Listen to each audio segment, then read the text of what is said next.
is time. It is time to brew your best beer. The 2016 Sjporr Challenge is dedicated to your friend and ours, Paul Wickstein.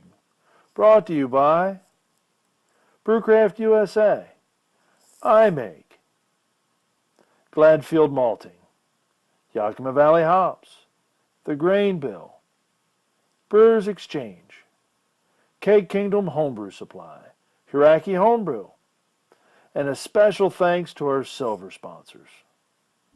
Kevin and Clements Homebrew coming at you with another Sjporr Challenge beer review, the U.S.-Canada Finals.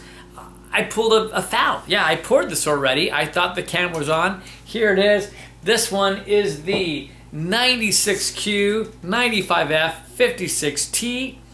It is an English dark mild, or so they're calling it.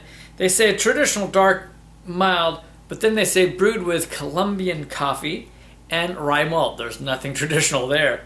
And fermented with 1968. Now 1968 is the Wyeast London ESB. So that's kind of a fun little twist. And I did get the pour on this already. Here it is. It only had just a light head that's faded to a ring. And it's just black as night. I mean, there's just no seeing through it, and it's not dark brown. That is just black, black, black. And let's get the nose now. Okay, there's no denying that there's coffee in this beer. I mean, this is, it's like, it's so dark. Almost rather than Colombian, I almost say French, but not quite.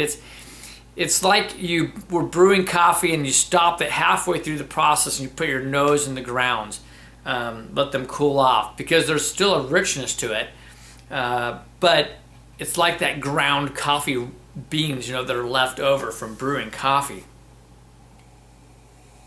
At first I was getting like a light vanilla nose on there, but now as it's sat a moment, I'm getting like some bitterness in the nose, so I can tell it's there. For a moment I thought it was oxidation, but I think it's just some of the acidity, some of the bitterness coming off of the coffee itself.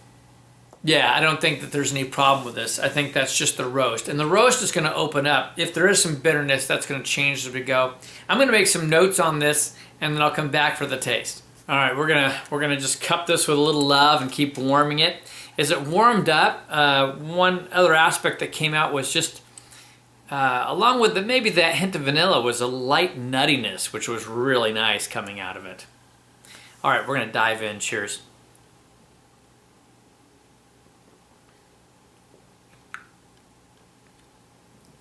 Wow, first impression, smooth, lightly creamy, which is nice. Oh, I like that, almost silky. It just goes down super easy. It's carbonated. It's a mild light carbonation, but it's properly carbonated nonetheless. Yeah, just fine bubbles. It just makes it silky on the tongue. The coffee, it's pretty big, I won't kid you, but it's not like overpowering.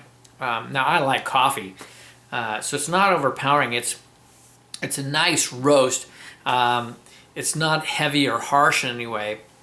The acidity on it, it's very, very light. It's not so much there.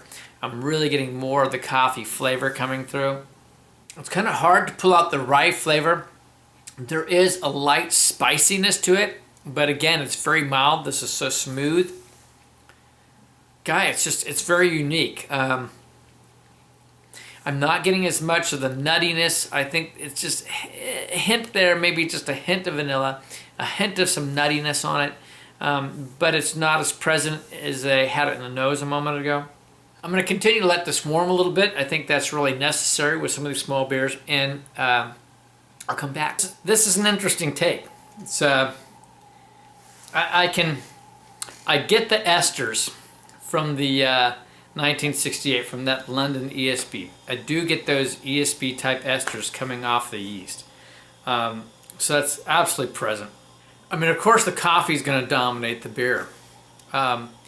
It's a lot harder to pull the rye out. You can. It's very light. I think because the fact that you've got this rich coffee in here, it kind of overpowers the spicy rye aspect that you would normally get. I think what I like is it's just, I want to say uber light. Yeah, I mean, it's just very, very light beer. I mean, and it's smooth, it's easy drinking. You get just a light bit of the like tannic, like acidity, whatever that is exactly that you get out of the coffee beans.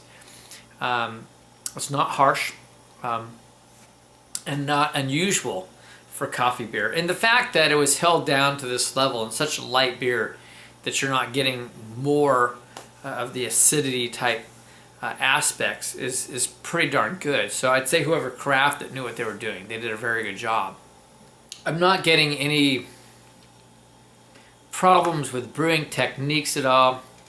I thought there might be oxidation. I was wrong. I don't think there's any oxidation whatsoever in this. There's nothing to criticize in terms of brewing technique, and the only thing that you can really add to this would be preferences in terms of what malts or things that you do. I think the rye is fun, and if this is a beer style that you like, then great, keep going that way.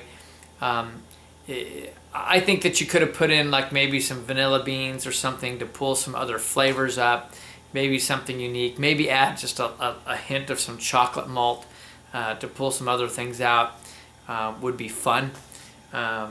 Because as it stands, it's more like just a coffee beer, but unless you've got a good palate, you might not pick up that you've got like this London ale type yeast on there, which is fun.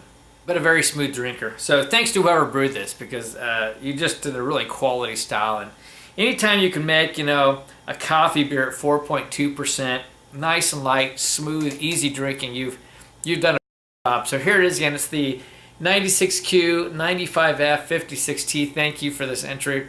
Very fun. Cheers to you.